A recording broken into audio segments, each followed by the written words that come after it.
While Egypt's population has increased dramatically over the past few decades, the country's main water source has not. The Nile provides water to around 91 million people, but once purified, a lot of it is going to waste. On hot days, some Egyptians can be seen spraying drinking water in the street in a bid to keep cool. Then there are those who waste thousands of liters a year cleaning cars and staircases. We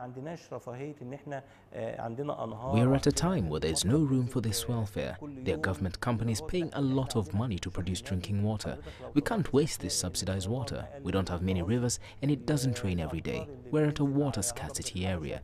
Water levels of the rivers are now below average. Moreover, with the completion of the Grand Renaissance Dam, all of that will decrease the share of water for each person. In a bid to drive that message home and get Egyptians to conserve water, the government has decided to get strict. It has suggested a law which will see water wasters fined and possibly even jailed. The law still needs to be approved by the parliament. Until that happens, offenders can be fined up to $300 if caught wasting water. Egyptian authorities are also cracking down on those who fail to pay their water bills and have begun installing water meters at shops and houses. At the same time, Egypt is increasing its investment in desalination projects. We're expanding our seawater desalination projects. All coastal governorships across the country are now investing in desalination.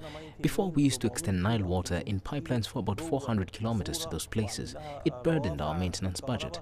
A cubic meter of water used to cost about £10. With desalination now, it's 5. And if we use solar energy, it could become even less.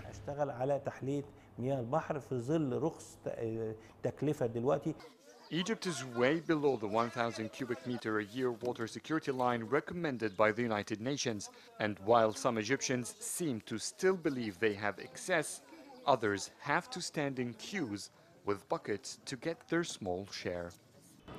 Many Egyptians think that it's an easy way to clean surfaces with this huge amount of wasted water. But for a country under the poverty line of water security, every drop should count. And that's what the Egyptian government has finally decided to take action about. Adel Mahroui, CCTV, Cairo.